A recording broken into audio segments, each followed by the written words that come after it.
Show support mostly. Good evening.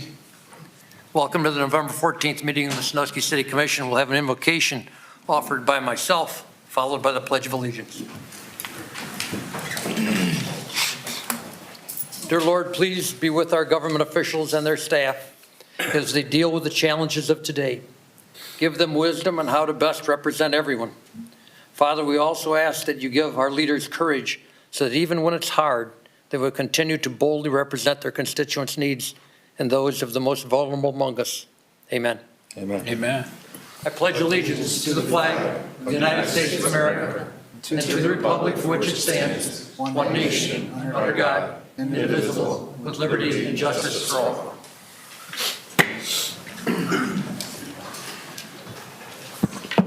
Ms. Myers, will you call the roll? Yes, Mr. President. Mr. Brady? Here. Mr. Pajali? Here. Mr. Wantington? Here. Mr. Harris? Here. Mr. Meinzer? Here. Mr. Poole? Mr. Murray? Here. Mr. Chairman, Mr. Murray. move to temporarily excuse Mr. Poole. He's indicated he's just a few minutes away. Second. We have a motion and a second discussion. Hearing no objection, that motion is approved, and hearing no objection, that motion is approved. Commissioners, you have before you the minutes of our meeting of October 24th, 2022. What's your pleasure? Mr. Chairman, Commissioner Waddington. I move that we accept the minutes of the October 24th meeting and dispense with the formal reading. Second. Been a motion and a second discussion. Without objection, the motion will be approved, and hearing no objection, that motion is approved. Any residents with comments regarding tonight's agenda, please step to the podium. If you'll identify yourself with a name and address and share with us your agenda comments.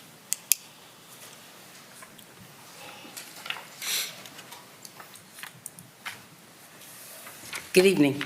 My name is Jennifer Ashburn. I live at 2112 Parkview Boulevard, Sandusky, Ohio, and I am representing Sanduskians for Sandusky regarding item 5, the charter amendment for Florida parks.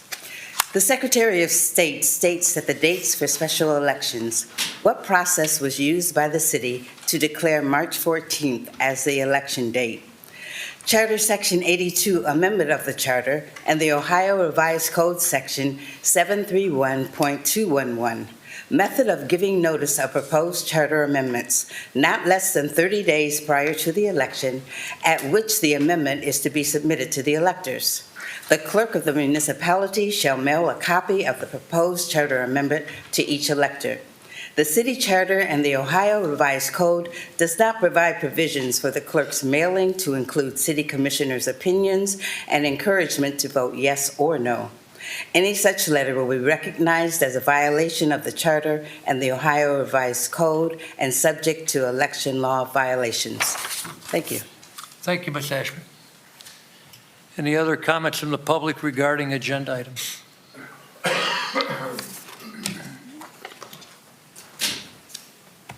Thank you, Mr. Mayor, City Commissioner, staff. Tim Schwanger, 362 Sheffield Way, Sandusky. I have 5 items here real quick. The first one is on the consent agenda, golf course cameras. The question would be, is there a history of incidents at the golf course, or is this a preventative measure installing $20,000 worth of camera? Consent agenda item K, which is the audit of the city, will that actually be the audit done by the state of Ohio, or will that be a third party as we've done in the past? Regular item 1, the paper district marina rate increase. Maybe we can have a more in-depth explanation of that. Is the city losing money? And how does this compare to the previous contract of we get the first $10,000 and it's a 50-50 split after $45,000 is made? Is that identical to the old contract, or is that a jump in what we actually get at the end of the day? Item number 4, which is the Cedar Point policing. I guess the question would be is how many full-time officers do we expect to hire for that issue? $529,000 is quite a bit of money for, it looks like maybe up to 5 officers. That's not quite clear. Number 6, which would be the Justice Center financing. I believe that cost went from $12.5 million down to $10.6 million. And there's questions out in the public whether or not we're cutting corners. with that reduction in cost with inflation, and the cost of materials are still rather high yet. The question is, how did we get from 12.5 million down to 10.6? Thank you. Thank you, Mr. Schwager. Additional comments from the audience on agenda item? If there are none, we'll move to our presentation by Omni Fiber. I believe that is going to be introduced by our IT Director, Cody Browning.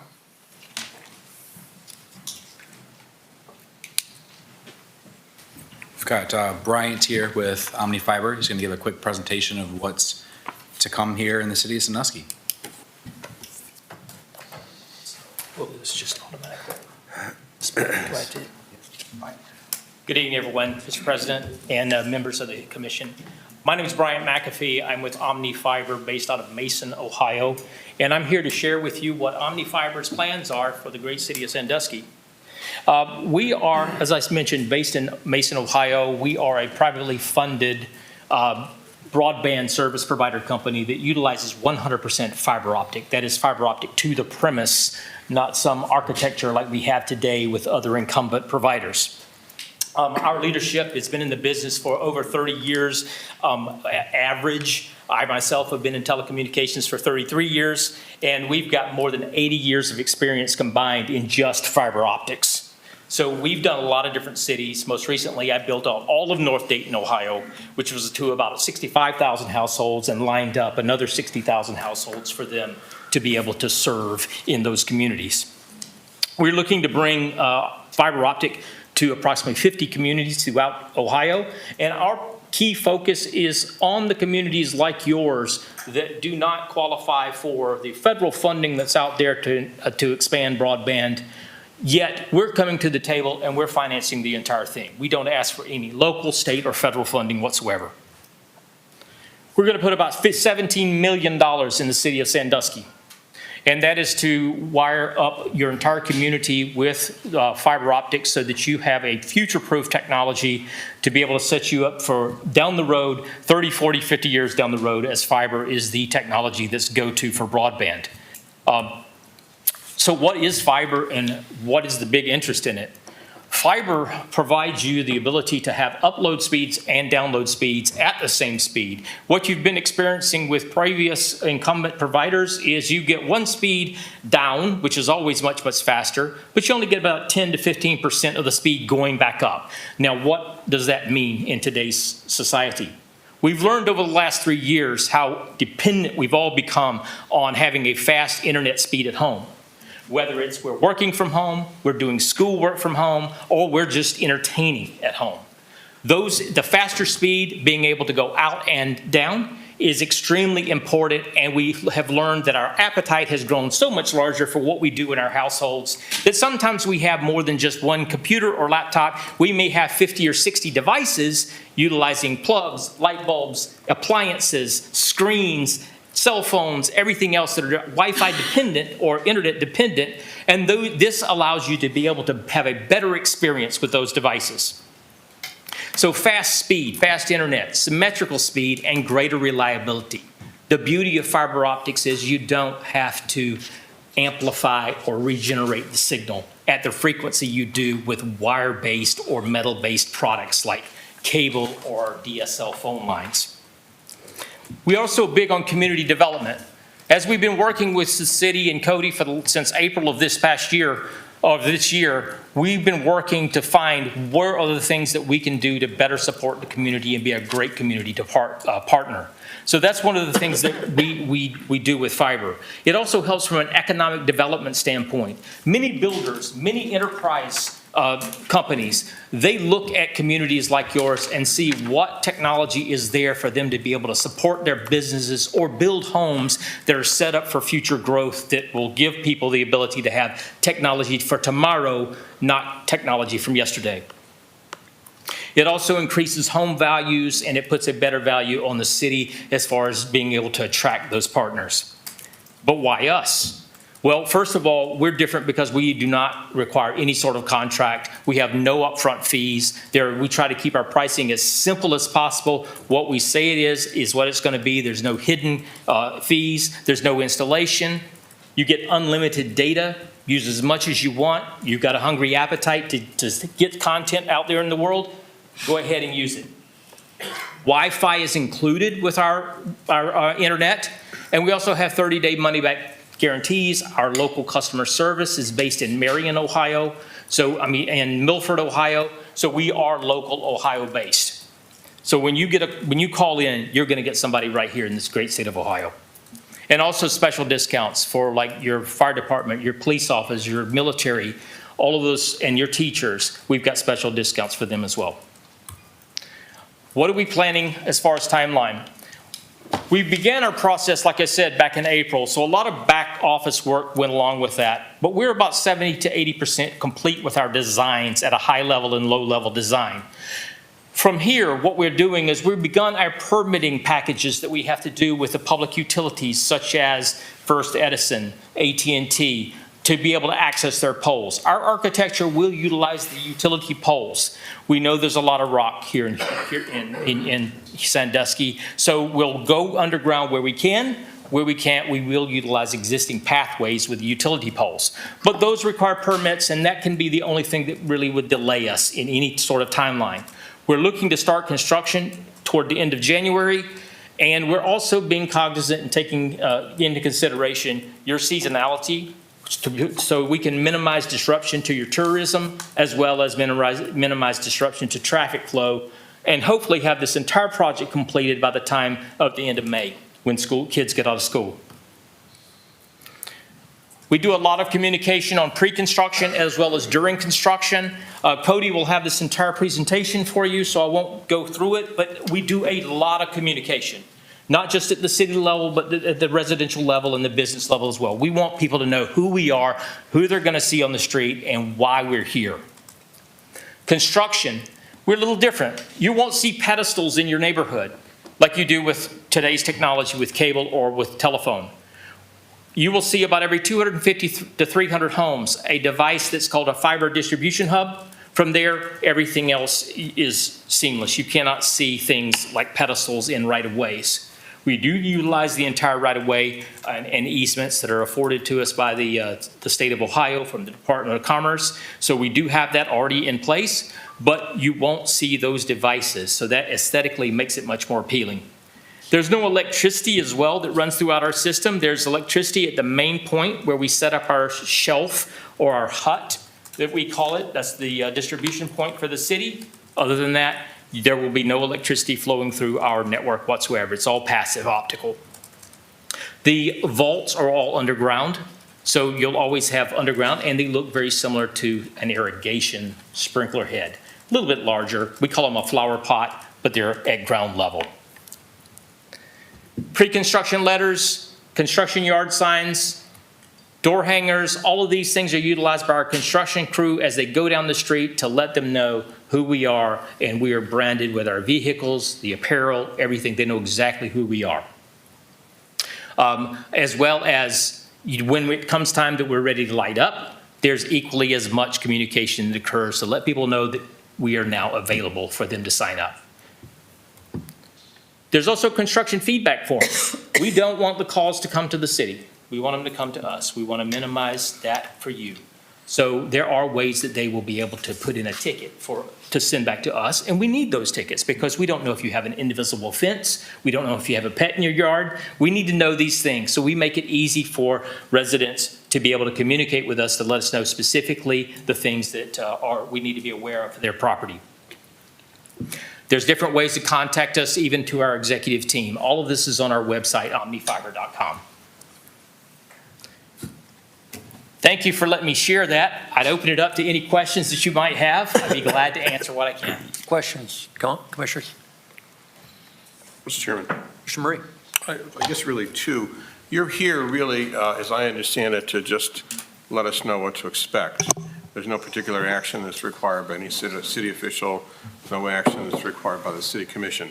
Am I more or less understanding that correctly? That is correct, sir. There's nothing that you have to do. We've been working in a partnership with your city leaders to ensure that we're following all ordinances and that we're following all the items for communication with the city, with the public works, so that they know what we're going to be doing. But there's nothing that the commission has to do as far as an approval. Mr. Chairman, just one other question. Sure. Just physically, how does the cable or whatever it is that's entering the home, how does it get there from the telephone pole?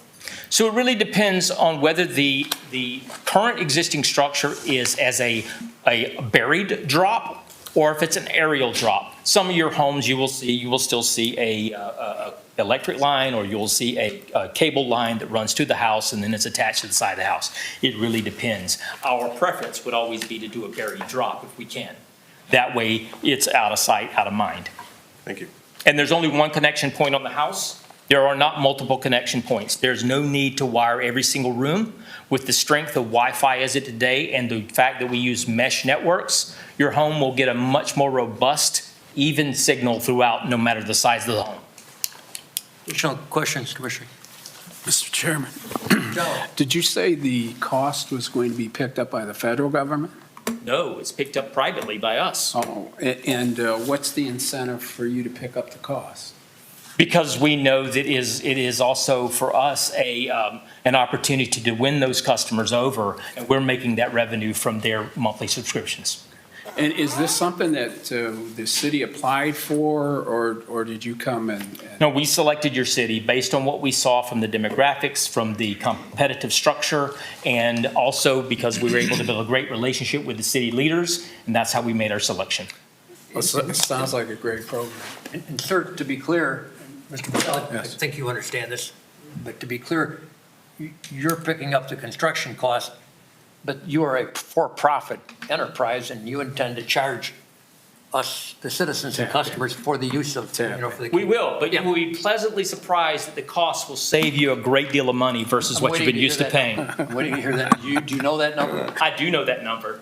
I know that typically, if I look at the competitive landscape that we have today, your average citizen will save anywhere from 25 to 50% per month off of what they're paying today. We do not just offer internet, we also offer digital or voice over IP phone, so their phone is still available, and we also offer video products as well.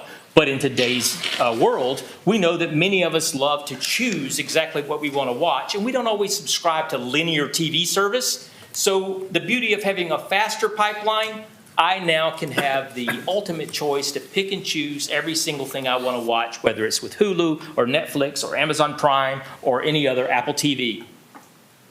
My next question, again, revolves around revenue, and that is, you mentioned several groups that you discounted to, and that was fire, police, military, teachers. Is there anything in there for the elderly? I'm certain that there is. I speak very self-servingly, I'm asking that question. I'm in the category with you. Additional comments or questions, Commissioner? I guess Advisor. the time frame, it did say the first 5,000 homes would be, and then in the second phase, another 5,000. How are those districts chosen, and what is the time frame that you would see the host city to be? Believe it or not, a lot of the construction timeline is based on when poles are released. So that's out of either one of our hands. It's up to AT&T or it's up to First Edison as they approve. And as when we get a large section that is contiguous, that's where we'll move the crews to. And as the others come through, we will move them to other parts of the city. But our communication structure with the city leaders is you will always know where our crews are going to be on a daily basis. I mean, do you have like a short term, mid-term, like, are we talking 10 years down the road, less 5?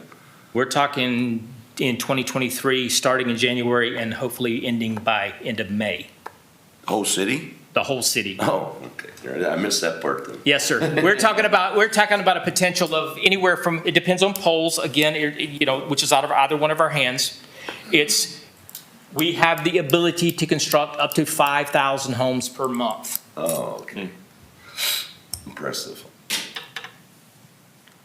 Excellent. Additional comments or questions, Commissioners? Great presentation. We look forward to seeing poles being strung with cable. Thank you. I appreciate the opportunity to speak with you. Thanks. Thanks. Next on our agenda is a public hearing regarding the vacation of a section of Superior Street. I think that's going to be conducted by our Chief Planner, Aaron Blair.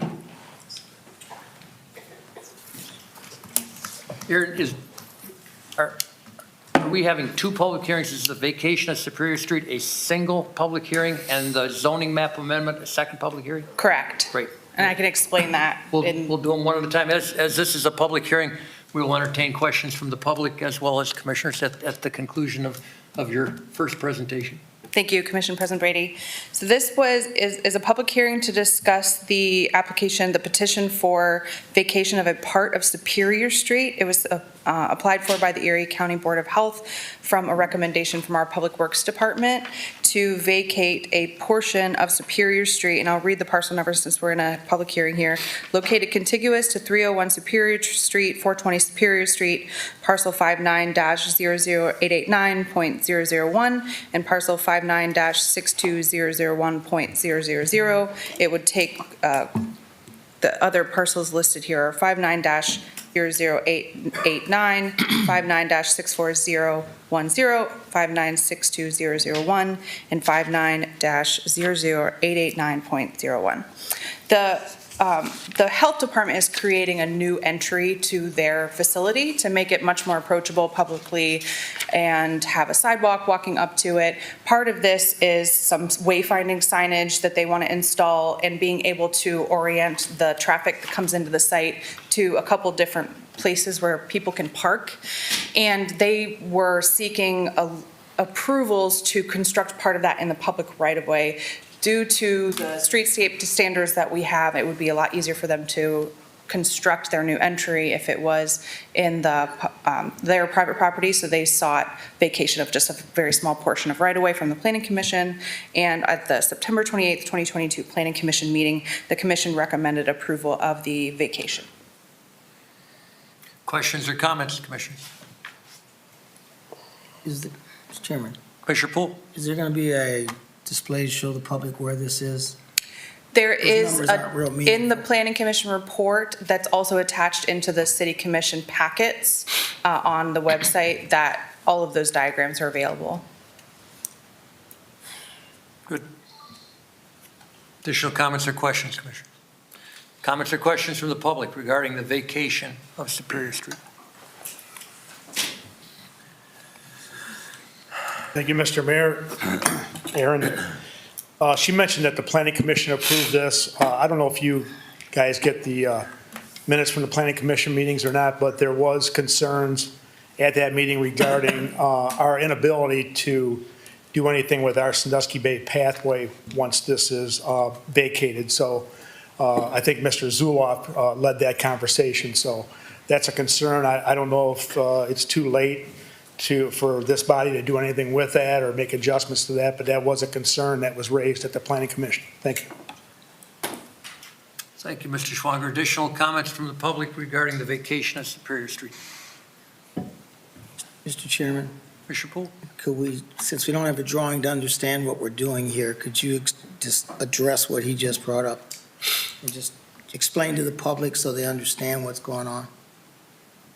With regard to the bike path, if this is going to interfere with the bike path, we just say whatever it is. I think that Mr. Klein might be more suited to answer that question as he is deep into the bike path project.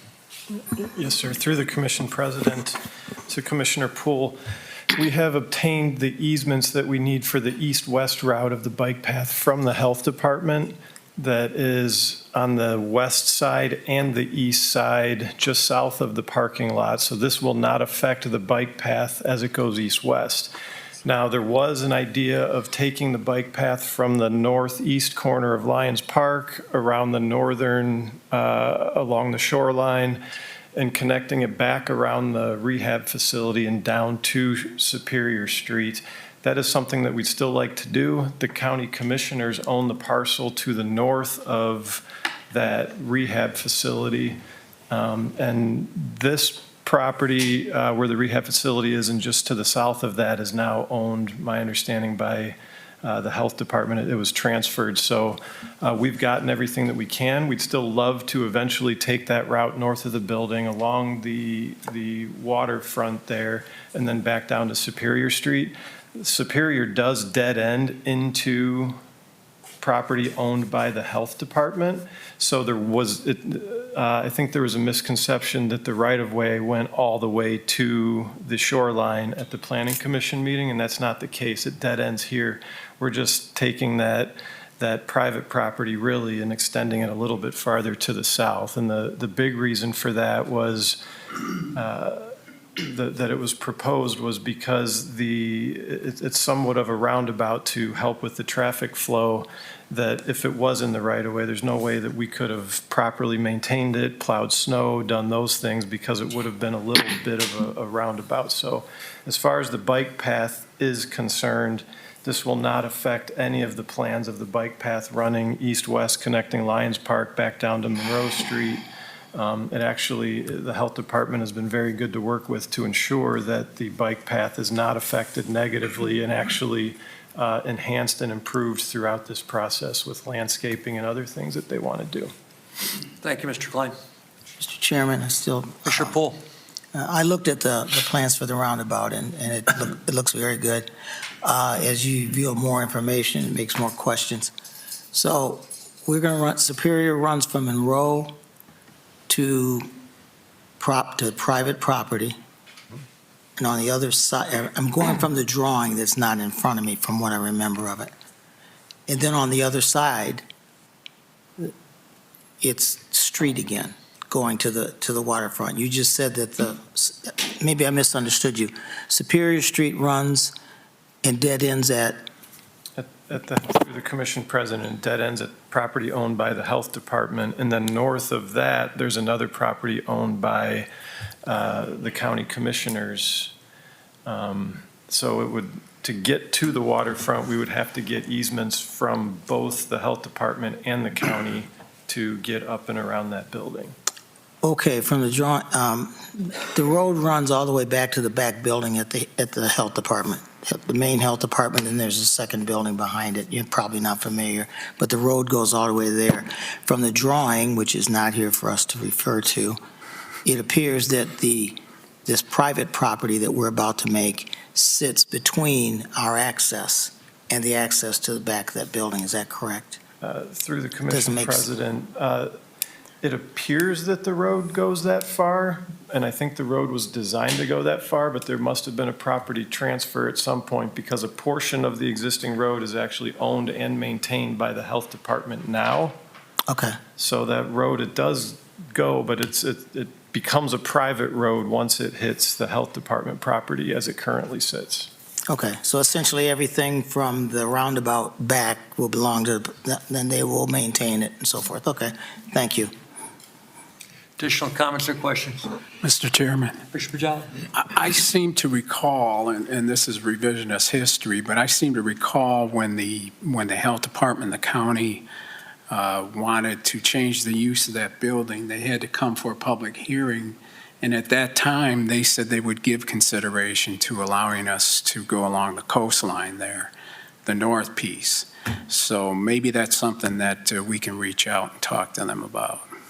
Commissioner Pajala, I have informally reached out to both Commissioner Shenigo and Commissioner Olds, provided them with a drawing that Mr. Klein provided me, and that very thing is under consideration. I was hesitant to bring it up because I did not want to front-run their decision or put any undue pressure on our fellow commissioners from the county, but that is under consideration. Additional comments or questions? I'll declare this public hearing closed, and we'll open the second public hearing. Thank you, Commissioner President Brady. The second public hearing is to consider the zoning of the parcel that's going to be created with the vacation of the right-of-way, assuming that you pass the vacation of the right-of-way today. So this would be, there's no clear process to how to zone a parcel that has been vacated from the public right-of-way, rather, except for our normal amendment of the zoning code, process. So as it stands today in our code, if we vacate that piece of right-of-way, it retains no underlying zoning. So the Planning Commission recommended at the same meeting when they heard the vacation petition, that September 28th, 2022 meeting, to zone the property public facilities so that it would then match the surrounding land use and zoning of the health department. And so so this would be a public hearing to discuss the zoning designation for that future parcel vacated part of Superior Street, referring to the parcel numbers read in the previous public hearing, to zone that parcel public facilities when it becomes a parcel. And Ms. Blair, their goal there is simply to be consistent with the surrounding zoning. This was a staff recommendation, yes, to be consistent with the surrounding zoning and so that we have underlying zoning on that parcel. As this continues to be a public hearing, questions from the audience regarding that zoning change will be entertained. Commissioners, questions or comments? If not, I will declare this public hearing closed. Thank you, Ms. Blair. Thank you. Commissioners, you have before you several communications from staff recommending various legislation. Can I have a motion to accept those communications? So moved. Second. Got a motion and a second. Discussion? Without objection, that motion will be approved, and hearing no objection, that motion is approved. Commissioners, we have 14 items on the consent agenda this evening. Do any of you wish to move any consent items to the regular agenda? Ms. Byers, will you present the consent agenda, please? Yes, Mr. President. Item A, vacation of Superior Street. Item B, zoning map amendment for Superior Street. Item C, land bank MOU with ECLRC for property transfer 1228 Osborne Street. Item D, land bank purchase and sale of 612 Neal Street. Item E, Windows Server 2022 data center and user CAL licensing with Vitechio. Item F, SPD server and storage replacement with Vitechio. Item G, licensing and support services for Sarah from Status Solutions. Item H, Mills Golf Course video surveillance from Johnson Control. Item I, building consulting contract for calendar year 2023 with George Polis. Item J, building consulting contract for calendar year 2023 with Robert Statler. Item K, 2022 fiscal auditing agreement. Item L, appropriation budget amendment number 7. Item M, purchase and installation of new traffic cabinet. Item N, software agreement through calendar year 2023 with Lexipol. Commissioners, having heard these ordinances, how do you wish to proceed? Mr. Chairman, Commissioner Harris. I'll make a motion to accept the consent agenda items A through N and declaring that all ordinances and/or resolutions as drafted and presented to the commission under the consent agenda shall take effect in accordance with section reflected in the ordinances and/or resolutions, whether it be 13 or 14 in the city charter. Second. Been a motion and a second discussion. I think we had some questions regarding, my notes tell me that we have a question regarding the golf course cameras. And I wonder if our IT person can share with us the strategy there and the philosophy. And I know we've had some underlying issues with the cart barn. Yeah, through you, Commission President, I mean, to answer that question, it's a mixture of both. We have had issues in the past 6 months with people stealing the carts and just riding off with them, and more of a preventative thing as well. I mean, full disclosure, there hasn't been security there at all. Otherwise, these things would be avoided to begin with. Excellent. Thank you, Mr. Browning. Additional comments or questions on this discussion? Mr. Chairman, Commissioner Murray.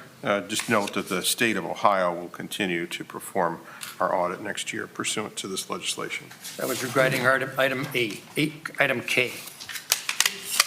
Yes. And I believe there's another question regarding the rate increase for the marina. I think that's item 1, Mr. Chairman. That is item 1. We'll talk about that next. Ms. Byers, you call roll on the motion, please. Yes, Mr. President. Mr. Brady? Yes. Mr. Pajali? Yes. Mr. Wantington? Yes. Mr. Harris? Yes. Mr. Meinzer? Yes. Mr. Poole? Yes. Mr. Murray? Yes. And now on the ordinances. Mr. Brady? Yes. Mr. Pajali? Yes. Mr. Wantington? Yes. Mr. Harris? Yes. Mr. Meinzer? Yes. Mr. Poole? Yes. Mr. Murray? Yes. Those ordinances are passed. We'll turn to our regular agenda. Ms. Myers, if you will present item number 1, please. Item number 1 is a first reading. It is requested an ordinance be passed approving a new fee schedule for the Paper District Marina. Commissioners, having heard this ordinance, how do you wish to proceed? Mr. Chairman, Commissioner Meisner. I move for the adoption of this ordinance under Section 14 City Charter, I suppose. First reading, first reading. Second. Been a motion and a second discussion. Now, perhaps, Mr. Whirling, you could speak to the Paper District Marina rate increase. Through the Commission President, we are raising the rates just for seasonal dockage with 2023. It's in reaction to the ongoing costs for staffing for the maintenance that we have there and any future upgrades to like the electrical pedestals and dockage to cover that cost. So it's only the seasonal rates and then adding in a weekly transient rate for the off-shoulder season when we have boats that come in that are either not ready to go to the marina yet, that they're going to go to, but just need to get ready for that, or when they come out early when their marina closes and they're going to take them out of the water. So it's the seasonals and the transient weekly. We did the transient rates last year, or for this year, 2022. And Mr. Whirling, I drilled down deep enough in my packet to read that the contract stays exactly the same. The split stays the same. It's Correct. exactly the same. We get the first 10,000 and then we split after a certain amount. Yes, That that's contract is not being abridged or modified in any way. Excellent. Thank you. Additional comments or questions, Commissioner? Ms. Myers, you call a roll on the motion, please. Yes, Mr. President. Mr. Brady? Yes. Mr. Pajali? Yes. Mr. Waddington? Yes. Mr. Harris? Yes. Mr. Meinzer? Yes. Mr. Poole? Yes. Mr. Murray? Abstain. And now on the ordinance. This is Mr. Brady? Yes. Mr. Pajali? Yes. Mr. Waddington? Yes. Mr. Harris? Yes. Mr. Meinzer? Yes. Mr. Poole? Yes. Mr. Murray? abstain. Ordinance passes on first reading and will come back to us again. Ms. Myers, you present item number 2, please.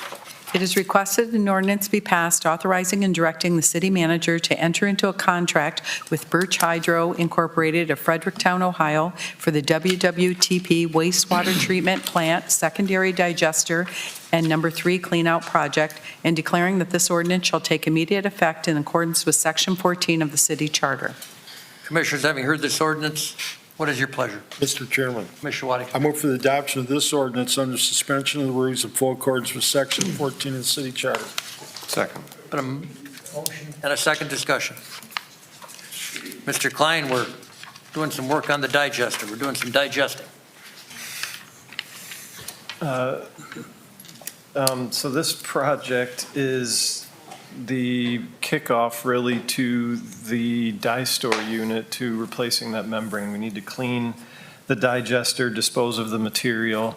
It's kind of, we were planning on doing this project in 2023 anyway. This was on our capital plan last year. So we're just moving it up a little bit to get it contracted this year, get it started and get moving forward now so we can do that membrane early next year. Great. Comments or questions, Commissioner? Ms. Myers, will you call a roll on the motion, please? Yes, Mr. President. Mr. Brady? Yes. Mr. Pajali? Yes. Mr. Waddington? Yes. Mr. Harris? Yes. Mr. Meinzer? Mr. Poole? Yes. Mr. Murray? Yes. And now on the ordinance. Mr. Brady? Yes. Mr. Pajali? Yes. Mr. Waddington? Yes. Mr. Harris? Yes. Mr. Meinzer? Mr. Poole? Yes. Mr. Murray? Yes. Yes, that ordinance is passed. Ms. Myers, you present item number 3. It is requested a resolution be passed declaring the necessity for the city to proceed with the proposed 2022 West Monroe Street Drainage Project, approving the specifications and engineer's estimate of costs thereof, and directing the city manager to advertise for and receive bids in relation thereto, and declaring that this resolution shall take immediate effect in accordance with Section 14 of the city charter. Commissioners, having heard this resolution, what is your pleasure? Mr. Chairman, Commissioner Harris. I move for the adoption of this resolution under suspension of the rules in full accordance with Section 14 of the city charter. Second. Been a motion and a second discussion. Mr. Klein, my understanding is that this is designed to provide relief in that area for some flooding that goes on. Yes, sir, Mr. President. The rain events that we've had over the last 2 years, and actually some of the rain events we had previous to that, really caused some flooding issues in the Fulton and Decatur Street intersections of Monroe. All the flooding is really surface water flooding because the existing combination sewers cannot handle the capacity. Right now, there's a 10-inch that flows from Fulton to the east to Decatur, and then it heads all the way up Decatur to the bay. And then there's a 15-inch, I believe, that goes from Fulton west to Central, and then it heads south on Central and eventually makes its way over to Mills Creek.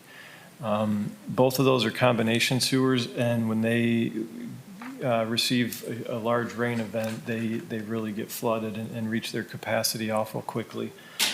So what we did this year, as you guys are well aware, we sat down and looked at all the problem areas. This was one that we really wanted to make sure we focused on, especially with the fact that we are resurfacing Monroe from Decatur all the way to Meigs at the beginning of 2023. We wanted to make sure we got out of this intersection as quickly as possible. So our hope is that this new 12-inch, we're going to install it in the boulevard area between the sidewalk and the curb on the north side of Monroe. So that would kind of be in Central Park. It would run over to Central, and there's a large trunk sewer that runs south that we can connect to for now. And I believe we may have recently been awarded the reconstruction of Monroe Street to finish Monroe because we have those other two projects already. So that would finish Monroe resurfacing or reconstruction all the way from Broadway to First Street over the next 4 or 5 years. So we'd like to get this project installed before the next project, and then we'll be set up for the future project in about 3 years. Excellent. Some sorely needed help in that neighborhood, certainly. Additional comments or questions, Commissioners? Ms. Byers, you call roll on that motion, please. Yes, Mr. President. Mr. Brady? Yes. Mr. Pajali? Yes. Mr. Wantington? Yes. Mr. Harris? Yes. Mr. Meinzer? Yes. Mr. Poole? Yes. Mr. Murray? Yes. And now on the resolution. Mr. Brady? Yes. Mr. Pajali? Yes. Mr. Wantington? Yes. Mr. Harris? Yes. Mr. Meinzer? Yes. Mr. Poole? Yes. Mr. Murray? Yes. That resolution is passed. Ms. Myers, you present item number 4, please. It is requested an ordinance authorizing and directing the city manager to enter into a services contract with Millennium Operations LLC, DBA Cedar Point, for the law enforcement police services to be provided by the Sandusky Police Department, and declaring that this resolution shall take immediate effect in accordance with Section 14 of the city charter. Commissioners, having heard this ordinance, what's your pleasure? Mr. Chairman, Commissioner Waddington. I move for the adoption of this ordinance under suspension of the rules in full accordance with Section 14 of the city charter. Second. Been a motion and a second discussion. Chief Oliver, I wonder if you'd just give us an overview of what we're doing here. Yes, sir. We've been in discussions with Cedar Point, or Cedar Fair, the operating company here, since early this year before their season opened. Years past, the Sandusky Police Department's provided one officer over there during operating hours, and that's been going on for years. Correct me if I'm wrong, Mr. City Manager. This year, that sort of presence through hollow weekends and situations like that, we had 2 officers. They always paid for that officer. It was at an overtime rate. The nation's best practice for amusement parks and what they look like nationwide is they have a security contingent, and they look to the locals, whoever that law enforcement authority is, to provide policing service. That was what Cedar Point would like to do, so there was some discussion back and forth. They ultimately agreed to pay us this amount. It'll provide us the opportunity to hire 5 full-time officers, which will give us sufficient staffing for where we need to be during park operation, and those officers also work on patrol in the city of Sandusky. So it was a win-win for the Sandusky Police Department. We're there as it is right now, and this will just give us a greater presence. Thank you, Chief Oliver. Comments or questions, Commissioners? My understanding is this is somewhat of a template of what Cedar Fair does in other parks, specifically in Mason, Ohio. So Correct. we have not reinvented the wheel here. We're simply We're simply following best practices here. Correct, sir. I was actually told from Cedar Fair representatives, this is the only park that still had their own police department. So there are other parks in California also contract with the local law enforcement agencies. Kings Island works with Mason PD, and just on from there. We will take complete charge of writing reports, investigation. Okay. Correct. Everything law enforcement-wise is our responsibility at the park. They'll still have their security staff to deal with internal matters, but anything law enforcement responsibility will fall through the Sandusky Police Department. Excellent. Comments or questions, Commissioners? Ms. Myers, you call a roll on that motion, please. Yes, Mr. President. Mr. Brady? Yes. Mr. Pajali? Yes. Mr. Wantington? Yes. Mr. Harris? Yes. Mr. Meinzer? Yes. Mr. Poole? Yes. Mr. Murray? Yes. And now on the ordinance. Mr. Brady? Yes. Mr. Pajali? Yes. Mr. Wantington? Yes. Mr. Harris? Yes. Mr. Meinzer? Yes. Mr. Poole? Yes. Mr. Murray? Yes. That ordinance is passed. Ms. Myers, you present item number 5, please. It is requested an ordinance be passed providing for the submission to the electors of the City of Sandusky a proposed amendment to the Charter of the City of Sandusky as set forth in a petition submitted to this City Commission and declaring an emergency. Commissioners, having heard this ordinance, how do you wish to proceed? Mr. Chairman, Commissioner Murray. move for the adoption of this ordinance pursuant to, it's not clear to me whether it's 13 or 14, but for immediate adoption. 14. Mr. Heil, can you clarify whether it's It's intended to be adopted under Section 14 of the city charter. 14? So And take I'll amend my immediate motion effect. to Section 14. Thank you. Second. Been a motion and a second discussion. Mr. Chairman, Commissioner Murray. I'm going to vote for this because we are required to do so. It should be read in no way as an endorsement of the particular language. And two things that I just want to address briefly. I won't go into the merits of this legislation today. There will be plenty of time for that going forward. But there has been some discussion out in the public that the city did not act promptly when presented with the petitions. That is not correct. The proponents miscalculated. They provided the documents, the petitions to us 10 days too late. So this was always headed for a special election if that were the case. If it wasn't valid, and the Supreme Court, as we all know, changed its approach, which it's entitled to do, but it changed its approach and said that, no, they did need to be presented. It did need to go on the ballot. So we're following the Supreme Court's directives. We have not in any way violated those. We have not acted in contempt. All of that is a bunch of nonsense. The second point that I would make, very disappointed to learn, a lot of commissioners have spoken with a number of residents who signed the petition and inquired why. What I was so disappointed to learn was that those residents were told that the city was proposing to sell Battery Park. That's not true. It's never been true. Battery Park has been subject to a long-term lease for decades. I think going back to the 60s or 70s. I don't recall quite when that started. So that's the proposal. It's always been the proposal on the table. And so many of those residents, when told of that fact, said, well, that was the only reason they signed it. So just want to clear that up. Thank you. Additional comments or questions, Commissioner? Mr. Chairman, Commissioner Poole. just out of curiosity, with the lease on Battery Park and the proposed project, how does that work in terms of sale lease? How do people put properties on, put things there to live in and not own the property? Just so the public understands how that can work out. Which is what the confusion is. We're under the impression that we're going to put private condos on that property, and there's no explanation of how the city retains owning it. Can you give us that information? Give them that information. Mr. Chairman, I can answer that, or you can Mr. Murray. refer to the. Because I don't know.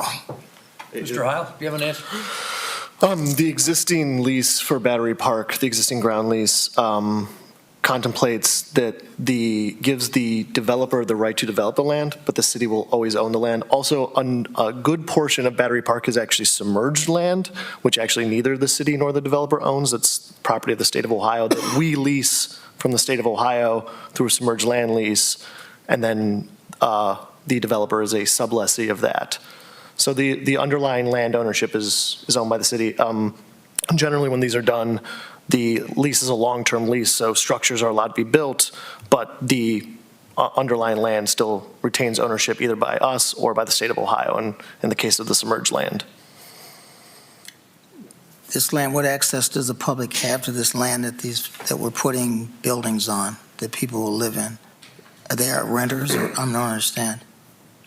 If I put a condo, if I own the property and you put a building on it to live in, what's our relationship? I don't quite understand your question. Maybe I don't understand the project because it hasn't been fully explained. I'm trying to understand if we're going to put condos on Battery Park property that the city owns through the lease, the folks that live in the condos, what's their relationship with us? I can't speak to the plans for Battery Park. I was just How's explaining that work? the existing I mean, ground that's what lease. the confusion is with the public. Right now, there's grass they can walk across. They're about to put things there that other people are going to, we assume, own. So how does that relationship work is really what the question is. From my understanding, the plans that were in the paper included a large park and some private development. But to answer the question that was asked, the underlying land would still be owned by us or the state of Ohio under the current ground lease. Okay, there's no point pushing any further, but land that I own that I can't use isn't of much value, and I think that's what folks are concerned about. If I own it and I can't walk on it, what's it mean? That's the problem, Mr. Roy. So if you're wondering what people are asking about. Additional comments or questions? Mr. Chairman, Commissioner Murray. I would simply point out that the plans that have been presented, none approved yet, hasn't been presented to the Planning Commission yet. The plans that were presented in the newspaper call for there to be 50% more public available space, green space, than we have today. So that's a significant movement forward for that underutilized piece of property, in my judgment. Today, there are 6 acres of green space, and at the conclusion of that project, there will be slightly over 9 acres of green space. So our instructions to Maroos throughout the entire development process was to not come back to us with any less space than we have now. In essence, they came back to us with 50% more green space. Additional comments or questions, Commissioners? Ms. Myers, you call a roll on the motion, please. Yes, Mr. President. Mr. Brady? Yes. Mr. Pajali? Yes. Mr. Wantington? Yes. Mr. Harris? Yes. Mr. Meinzer? Yes. Mr. Poole? Yes. Mr. Murray? Yes. And now on the ordinance. Mr. Brady? Yes. Mr. Pajali? Yes. Mr. Wantington? Yes. Mr. Harris? Yes. Mr. Meinzer? Yes. Mr. Poole? Yes. Mr. Murray? Yes. That ordinance is passed. Mr. Chairman, before we go on to finish this, perhaps it would be helpful going forward if we provided more information to the public about what exactly is going to happen with Battery Park. I'm unfamiliar with, I think that would help. We need to clarify for everyone all that's going on, answer all the questions anyone may have, and perhaps we can move on with this without a lot of problem. Agreed. Ms. Myers, you present item number 6, please. Yes, Mr. President. It is requested an ordinance be passed providing for the issuance and sale of notes in an aggregate principal amount not to exceed $6 million in anticipation of the issuance of bonds for the purpose of paying costs of the construction, renovation, furnishing, and equipping of the city's Justice Center and declaring an emergency. Commissioners, having heard this ordinance, what is your pleasure? Mr. Chairman, Commissioner Murray. I move for the adoption of this ordinance pursuant to Section 14 of the city's charter. Second. Been a motion and a second discussion. Mr. Chairman, Commissioner Murray. the consideration that went back and forth to the Finance Committee and that I also gave some active consideration to was whether we should go out with permanent financing. And Ms. Reeder was great with, bringing to bear the expertise and the opinions that we needed to make a sensible decision here. But the question was whether to go out to the financing community, if you will, for a version of public financing. There are different types and flavors of these things. The one under consideration was called a certificate of participation, which may still be where we find ourselves a year from now, and I suspect that that's where we will be. But, the question is, should we stay in short-term notes for now and see where the bond market is and interest rates are in a year? And I thought that was the more prudent course was to stay in short-term notes and see where we are. The other question was, if we went out for financing now, we'd be financing the entire development, because that's how it is. You sell the bonds all at once, you pay the interest the entire period of time. This is in between, where we're providing financing for the construction that we need for the next 12 months, and then we'll see where we are with interest rates and may go out for more permanent financing. So I think this is a prudent course of action, and appreciate Ms. Reeder's openness to that and the discussion that we had in the Finance Committee that led us to this conclusion. Comments or questions, Commissioners? Mr. Murray, can you share with us, our Finance Committee or Advisory Committee has listened to these options and have concluded that this is the right direction also? We had a fulsome discussion. This was the direction that they favored. It wasn't a formal vote, but we had a discussion about the different options, and it was my sense that those folks were in overwhelming agreement with this direction. Excellent. Additional comments or questions, Commissioners? Ms. Myers, you call a roll on the motion, please. Yes, Mr. President. Mr. Brady? Yes. Mr. Pajali? Yes. Mr. Wantington? Yes. Mr. Harris? Yes. Mr. Meinzer? Yes. Mr. Poole? Yes. Mr. Murray? Yes. And now on the ordinance. Mr. Brady? Yes. Mr. Pajali? Yes. Mr. Wantington? Yes. Mr. Harris? Yes. Mr. Meinzer? Yes. Mr. Poole? Yes. Mr. Murray? Yes. That ordinance is passed. That concludes our regular agenda.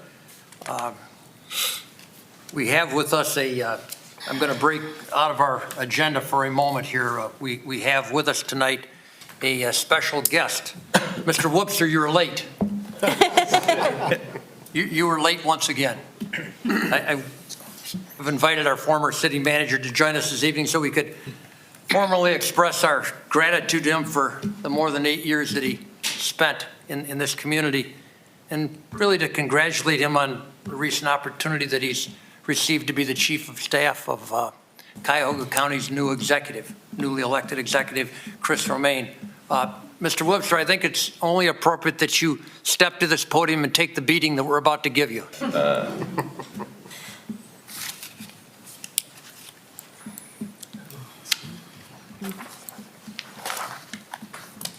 Change this. I know. Awkward position to be in, isn't it? You're used to being over here. Commissioners, this is your opportunity. Commissioner Waddington. I'll go.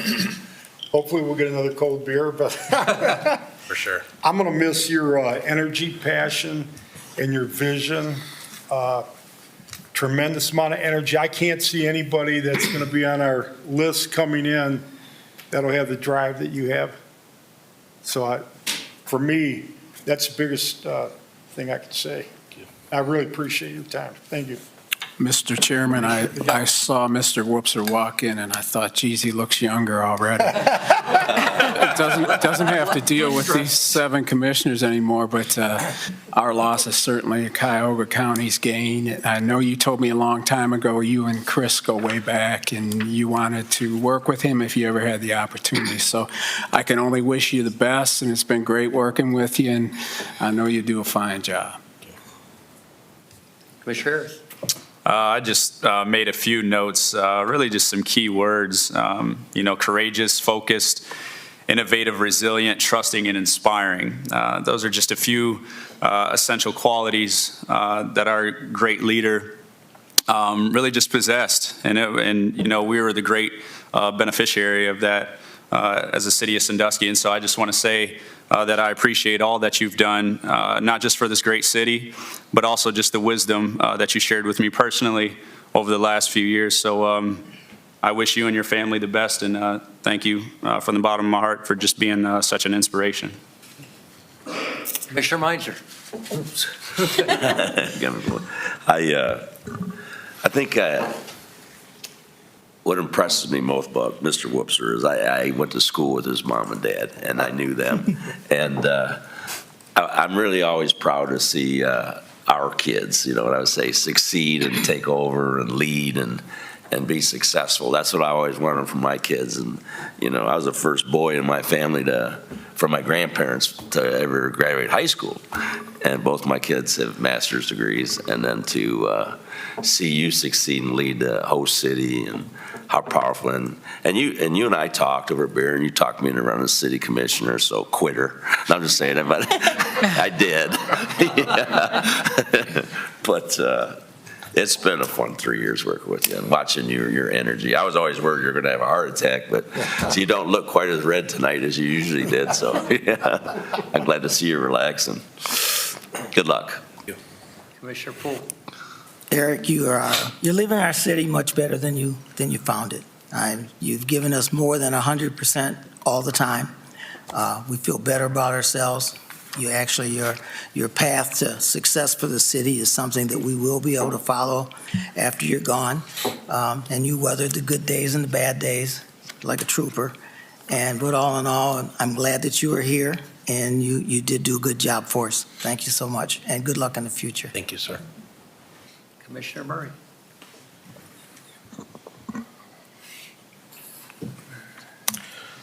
So our paths have intersected for a long time now. It's interesting. I think we started talking back when you were first looking to apply to the City Commission, which was around 2011. So, yeah, 21 years our paths have been intersecting. I think I was in my 40s still. Would that be right? 50s. No. I was actually in my 30s. I don't know what, you must have been out of high school. I don't know quite how. But it's been a while. That wasn't the right time, but later it was. And I was ready to leave the State House. I left the State House. And you wouldn't stop pestering me. I wanted to be out of politics. And here I am, 9 years back into it with 3 more years to go. And Mr. Vine just said, yeah. So I don't know what I feel about that, but no, I'm overjoyed by it. When I first ran, this was back in 2005, I would go around Erie County and talk to business leaders, and I'd say, like your support, wasn't necessarily talking to people just in Sandusky, but I was talking to people in Sandusky and people in Erie County. And what I said then proved to be true, which is as Sandusky goes, so goes Erie County. We have seen that in the 8.5 years since you've been at the helm. We are emulated by local governments. It is true that imitation is the sincerest form of flattery. What you've adopted here has spread like wildfire, and we're delighted to see Perkins do well, and Huron do well, and Vermillion do well, and all the townships. I mean, it's just a wonderful, wonderful thing to see. And the county owes that to you in great measure. But we also live in Northwest Ohio. I really should say Northeast Ohio. When I first came back to the community, we were part of Northwest Ohio. That has migrated. Erie County is now much more closely aligned economically with Cleveland than it is with Toledo. And as Cleveland goes, and as Cuyahoga County goes, so will Erie County. And it will be important for our long-term success that the office of the executive for Cuyahoga County, which has not yet found its footing. On the last couple of times, good people there just didn't quite get going right. And so I'm optimistic that you will bring that support and leadership to that office that it needs to succeed.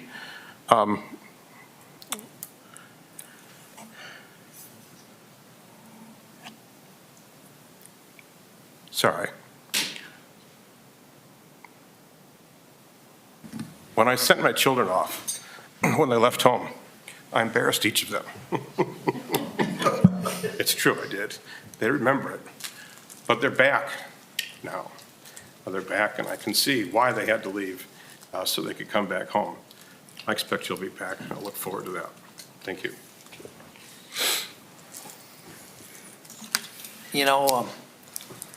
I'm old enough to realize that you don't get many do-overs. Mr. Murray constantly reminds me of my age.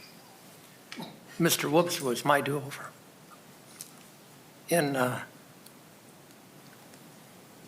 2011, I took a call from a very energetic and very artistic and eloquent young man who was trying to get his foot in the door to be considered as a city manager in this city.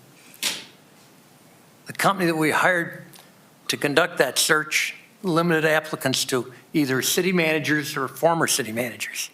They had to have that experience. Mr. Webster had neither. He never got an interview.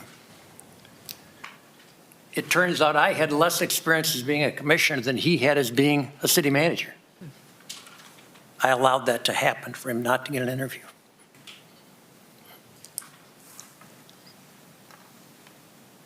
And he and I have relived that decision socially at a lot of parties over the last 8 years. He let me off the hook by agreeing that 2011, he really didn't have the qualities needed to be a city manager. Maybe the mix of the commission in 2011 wouldn't have been right. Maybe the timing just wouldn't have been right. In a large part, you're the reason that Murray and Brady and Twine ran for these offices. And Meinzer.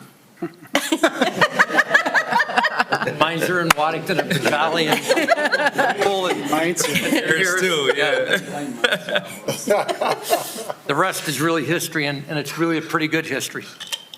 You deserve credit for so much that we've accomplished. You know, really the final chapter hasn't been written yet. We have so many opportunities that are right before us, right on our doorstep. And when they get across the finish line, you'll still get some of that credit. And I think Mr. Poole said it very eloquently. You left us better than you found us. Thank you. Thanks. Thank you. Can I say just a few words? First of all, thank you so much for the kind words tonight. And thank you, three of you still here, and those of you who've come on after, for 8+ years of giving me the opportunity of a lifetime, which was to be able to come home and serve as the city manager of what I consider my hometown, Sandusky. I can say no matter what I go on after this, the part based on the timing, the part based on the leadership of the commission, the amazing people in the community and the staff, and most of all because it's home, I don't think I'll ever love another job or be as passionate about the work quite as much as I was in this position. And I know there's a lot of people in this room that aren't my biggest fans. And I want to say I know that I've made mistakes over the years as a city manager. But what I can tell you is every single one of those mistakes was made with passion and belief that we were doing what we thought was best for the city of Sandusky. And when we look back at everything that we've accomplished, not my accomplishments, not just the commission's accomplishments, the staff's accomplishments, but the community's accomplishments, because I see entrepreneurs in here that were here well before I was back.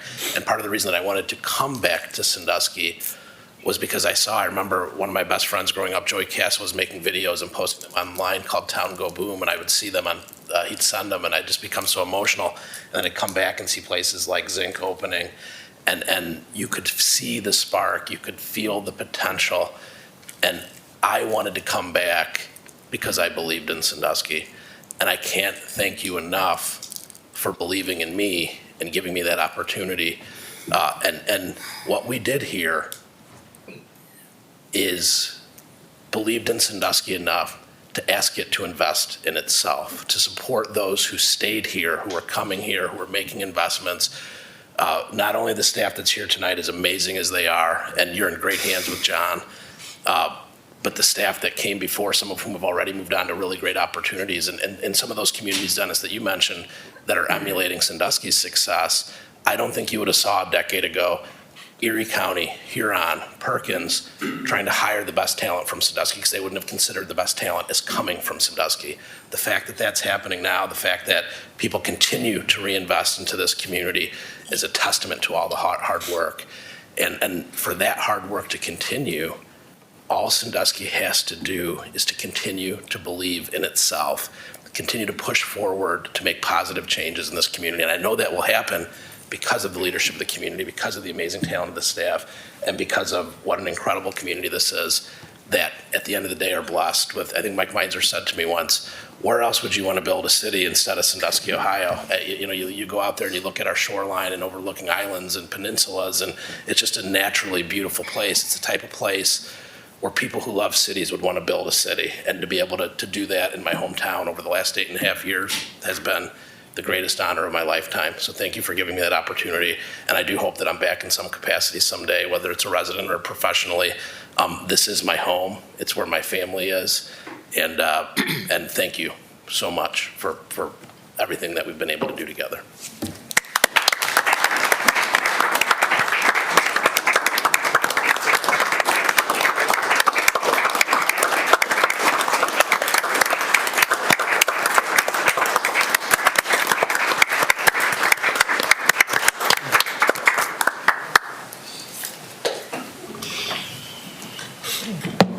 Mr. Webster, as with most guests, I'm going to allow you to get out of here.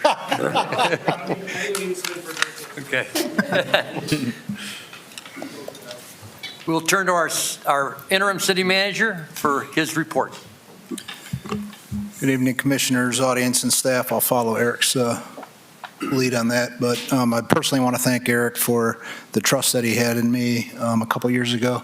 Much like you, he was slick with his talk and convinced you to be commissioners, and he convinced me to retire from the police chief position and come over to City Hall. So still debating on whether or not that was a good idea or not. I do want to thank him publicly for everything he's done for me and for the trust that he has. I do have a bunch of Recreation Department donations, so I'm going to read a bunch off, and then if I can get a motion afterwards to accept those. City of Sandusky Rec Department would like to thank Sandusky Witches Walk for the $6,125 donation and for providing internet for Mills Rec Center for a year. This will also cover the purchase of a desktop so leaders can help check grades and also be able to sign up youth for programming. Second one is, would like to thank Sam's Club number 4962 for their community grant donation of $5,000. This will be used for our out-of-school meals program. This will supplement our educational materials that we use with the program participants with a focus on diversity and homework assistance. Also like to thank Erie Metro Parks for their donation of 6 bags of candy. The candy was used for trick-or-treat and Halloween bags for out-of-school meals program. I would like to thank Barnes Nursery for their donation of 24 pumpkins for the 16th annual downtown trick-or-treat pumpkin drop. I'd like to thank Isaac and Christina Hurst for the donation of a 70-inch TV for the rec room at Mills. And lastly, the Sandusky City Schools for their donation of 36 basketballs for the gym at Mills. Can I have a motion to accept those donations? So moved. Second. A motion and a second discussion? Without objection, the motion will be approved, and hearing no objection, the motion is approved with our thanks to all of those people. In the Finance Department, the first draft of the 2023 budget is available on the city's website under the Finance Department page. Once final adjustments are made to the budget, it will be presented to the City Commission in December. For Public Works, staff has been working diligently with Norfolk and Southern as they perform the structural repairs on the Columbus Ave overpass or underpass. The safety repairs on the abutment walls and the mechanical repairs to the lift station so the road can be opened. Unfortunately, this process has been moving much slower than we would like. The city and the community development, the City of Sandusky has received notification of satisfactory performance from the Department of Housing and Urban Development regarding their 2021 Consolidated Annual Performance and Evaluation Report, CAPR program, year 2021. As a result of this, the city is eligible to continue receiving and administering CDBG funds for the next program year. For the Planning Department, the first public meeting to discuss the design for the Sandusky Action Sports Park, which is the area currently known as the skate park and pump track, will be held this week. The meeting will be open house format from 5 p.m. to 6:30 p.m. at Mylander Pavilion on West Shoreline Drive this Thursday, November 17th. Please join us to share your thoughts and help shape the design for this exciting new all-wheel facility. An online survey is also available on our website and social media. And lastly, recreation registration is still open for the race before the game on Saturday, November 26th at 9 a.m. at Cameo Pizza near Central Park. Buckeye Broadband has agreed to be a major sponsor for this year's event. Race day registration is available at 8 a.m. the morning of the event, or online registration is still available at www.runsignup.com/race before the game. That's all I have tonight, sir. Thank you, Mr. Rhodes. Questions or comments for our interim city manager? Mr. Chairman. Commissioner Murray. I'll give him a softball. It does gall me that the railroad has reopened the railroad, but we can't get on it, we can't get on it. And so I just want to express that frustration, but it falls on deaf ears because no one at the railroad ever listens anyway. But the question I have is, do we have any kind of estimate in terms of when we're going to be, are we going to be reopened in 2022 or 2023? Maybe you should be looking at Mr. Klein to answer that particular question, with your permission, Mr. Chairman. Mr. Klein, I know you're expecting an email at any moment. Have you received that yet? Unfortunately, Commission President, I have not. We've been pushing them. I asked even again late last week for an updated schedule. They said they'd get that to me. I've asked for the repairs. The document that they sent showing the repairs that they intended to do was probably, how do I say it nicely, less than what we wanted. I think we're planning on meeting this week internally and developing a list of demands for them of what our expectations are. Unfortunately, we're trying to also balance that with not having to do the repairs and then ask for return for the payment to do those things. So as far as opening the road, the reason that we can't open the road right now is that our lift station is not operational. And that lift station, which is a stormwater lift station, only serves the underpass. Nothing else is tied into it. But if we have a rain event, we can't guarantee that the road will not be flooded. So that would be danger to the drivers. And we can't repair the lift station until the abutment walls are repaired because there's big chunks of concrete that could fall at any time onto the road below. There was a meeting today with Ohio Edison to get some things restrung, hoping that happens soon. Then they can move in, do the repairs on the concrete, and then we can move in, do the repairs on the lift station.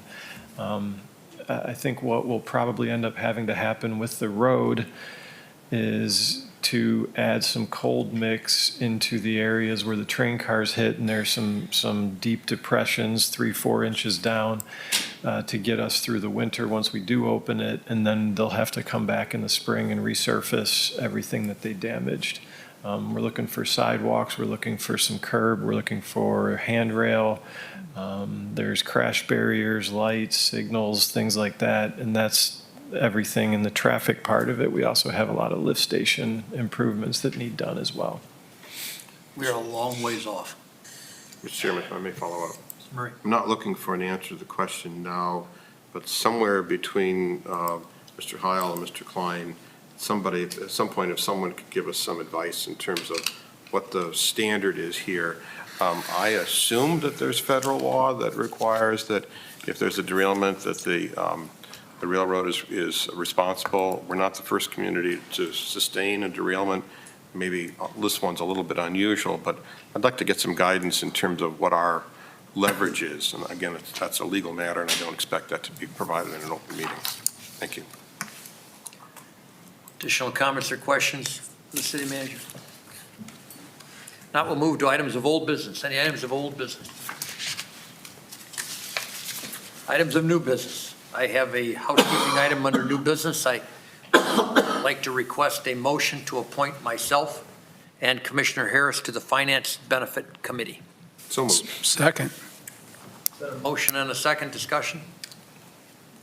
Ms. Myers, you call roll on that motion, please. Yes, Mr. President. Mr. Brady? Yes. Mr. Bajali? Yes. Mr. Wantington? Yes. Mr. Harris? Mr. Meinzer? Yes. Mr. Poole? Yes. Mr. Murray? Yes. we are appointed. Thank you. That motion passes. Additional items of new business. Mr. Chairman, Mr. Murray. need to ask for, I'm going to move to set an executive session so that we can consider the process of how it is that we're going to go about advertising for and selecting a new city manager. So I guess that would be under personnel on the Office of City Manager. Second. Got a motion and a second discussion. Mr. Myers, you call the roll on that motion, please. Yes, Mr. President. Mr. Brady? Yes. Mr. Pajali? Yes. Mr. Wantington? Yes. Mr. Harris? Yes. Mr. Meinzer? Yes. Mr. Poole? Yes. Mr. Murray? Yes. That executive session is set. Any additional items of new business? Not, are there any public comments on any item that pertains to city business? Please step to the podium, share with us your name and address and your thoughts. Thank you, Mr. Mayor. Tim Schwanger, 362 Sheffield Way. Just a few comments about the charter amendment for the parks. I was not on that committee. I did help circulate the petitions, though, and we started our campaign on July 4th at the downtown celebration and also at the farmer's market a few weekends, and we went door to door. And in those 6 hours at the 4th of July Fest, we gathered probably 200 signatures. And Vice President, I can assure you, that everyone that signed that petition knew exactly what they were signing. Now, I don't know if you kept a tally of how many people you talked to and how many of those people actually signed, but I can assure you that every signature that we gathered, they knew exactly what they were signing. As a matter of fact, we took a copy of what y'all want to do to Battery Park and what Marush Brothers wants to do to Battery Park. And where do we sign? The answer was, where do we sign? If Battery Park is subject to private development, any of our waterfront parks are subject to development. None of those waterfront parks are protected by the original plat of Sandusky. We only have a handful of parks that are protected by the plat. All the other parks are subject to the same thing a past commission did to Battery Park. So we can play the blame game all day long on, who held the petitions too long, who didn't hold the petitions too long, but I can assure you that the Board of Elections indicated that you folks are the ones that turned it in late. Thank you. Additional comments or questions, comments from the public?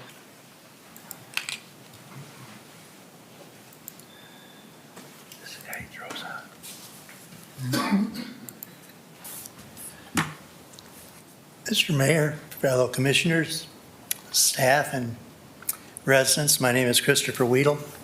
Live at 403 East Adams Street. Because of my being removed from the podium on October 17th as I was in my third sentence, I would like to begin by reading from the City of Sandusky Meeting Procedures, paragraph 8, subsection 15. Audience participation. Open discussion on matters of city business, 5-minute limit. Members, other officials, and administrative representatives shall not respond to or debate public speakers and shall only answer questions as directed by the President of Commission. When the law director presented the park petition to this body last August, he stated that it was not properly formatted and recommended that the commission not certify it to the Board of Elections. You did not. Sanduskians for Sandusky, who initiated the petition, appealed the commission's failure to certify the petitions to the Ohio Supreme Court. The Ohio Supreme Court rejected your actions as advised by the law director as illegal and ordered a special election forthwith. Instead of advising the city to follow the Ohio Supreme Court's directive, he asked their decision be reconsidered, legally jeopardizing each of you in the process. The Ohio Supreme Court again found your actions illegal, reaffirming their previous decision. The law director stated before this commission on October 11th that the petitions were not presented timely. If this is true, then he should have presented that information to the commission back in August. He did not. So his making that statement 2 months later after the Ohio Supreme Court already ruled against his recommendation is at best hindsight. As pertaining to the pending special election, it is totally irrelevant and therefore a diversion from the prior actions. On October 11th, the law director also stated to this commission and all residents that the petitions had not been certified. This is an untruth. Reading from the Ohio Supreme Court decision, paragraph number 20. The Erie County Board of Elections verified the signatures, although they were submitted after the deadline. 323 signatures were needed for the amendment to proceed on the ballot, and the petitions have 466 valid signatures. Additionally, the Erie County Board of Elections finished verifying valid signatures on August the 16th at 3:41 p.m.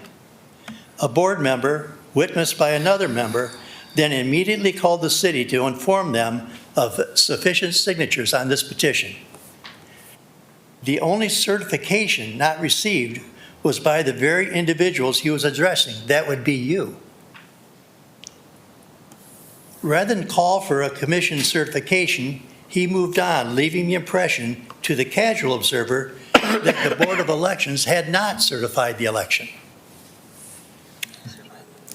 The former city manager and his subservient law director advised this body to disrespect the residents who signed these valid petitions.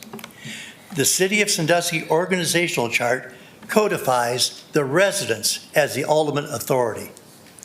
Their actions also disrespected you as the residents' elected representatives by placing their desires above the obligation to provide all commissioners and all residents with accurate information. This disinformation is continuing. The information being forwarded to the local newspaper states the proposed charter amendment addresses only the sale of parks. That the amendment also includes the leasing or development is being omitted to further cloud the ongoing construction activity at Battery Park. I thank all commissioners for serving as the residents' representatives in this administration of our city. Please remember your allegiance needs to be to the residents and not to the employees who you hire. Thank you very much for your time. Thank you, Mr. Weedle. Any additional comments from public regarding any city business? If not, we will move to our executive session.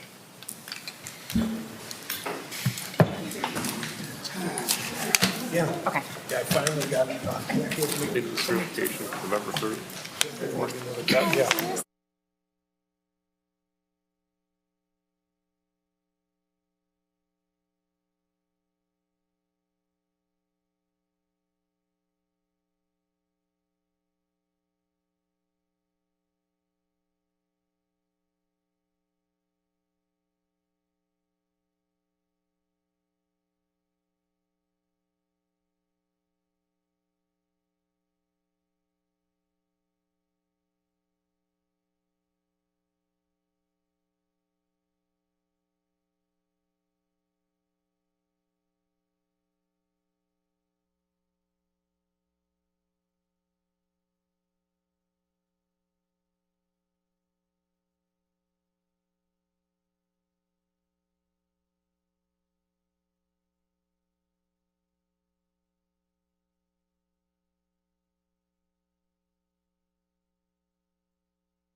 Okay, should I make a motion while those guys are in the elevator?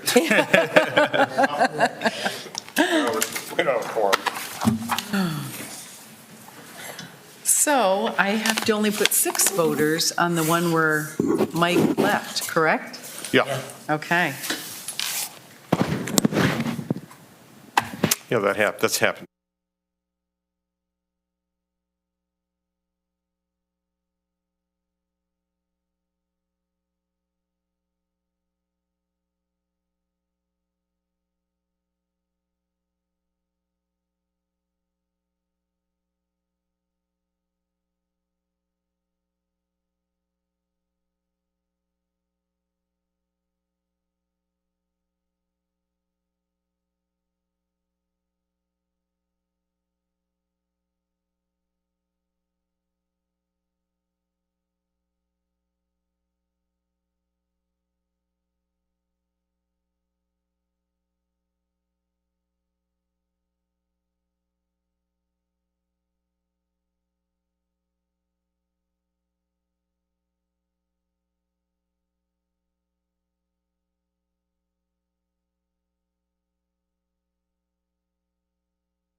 Okay. We're going to wait for Mike to get in here, aren't we? Wait for Mike. Okay. Well, I'm going to drive down or walk down. I think I'll drive. I think I'll drive my trucks around the car. Why? A little chilly. No, I got my truck over here.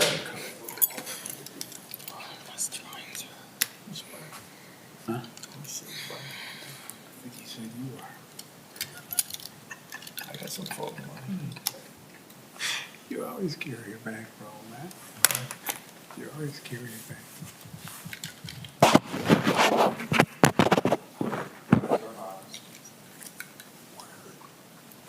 Who's gonna go get him? Are we on now? They're hot. They're recording. Okay. Okay, what?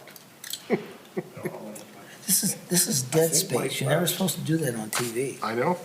Bad programming. All right. Bags. See if he's okay. Here he comes. Here, you said here he comes.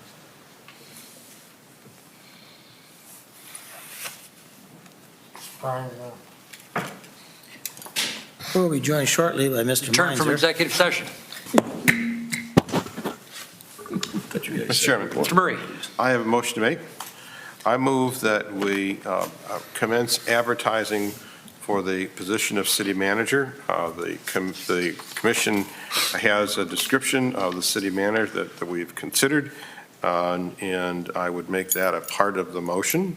And we have, I would further ask that we direct that the advertisement run in the Sandusky Register, the Morning Journal, the Cleveland Plain Dealer, the Columbus Dispatch, the ICMA website, the OML website, and we also add to that the Cincinnati Enquirer as an additional place to advertise, and that the applications be due here at the city by December 31st, with a tentative objective of having a new city manager in place in early February, but that will be governed by the process of when we're able to organize interviews. And further add that as we did the last time, which was successful, I think I'd say, to understate that. Yeah. All 7 city commissioners participated in the process of screening the applications, voting on them in rank order. And I would suggest that we continue to follow that same process, that we rank our top 10, that be collected by HR and then presented to us for action after that point in time. It's a long Second. motion. Motion and a second discussion. Mr. Chairman, that was the Cincinnati Enquirer, not the National Enquirer, right? I hope I said the Cincinnati Enquirer. Just for my clarification. Thank you. Thank you. Mr. Myers, will you call a roll on that motion, please? Yes, Mr. President. Mr. Brady? Yes. Mr. Pajali? Yes. Mr. Waddington? Yes. Mr. Harris? Yes. Mr. Meinzer? Yes. Mr. Poole? Yes. Mr. Murray? Yes. That motion is passed, and we are on our way. I will entertain a motion to adjourn, Commissioners. So moved. Second. Motion and a second. We are adjourned.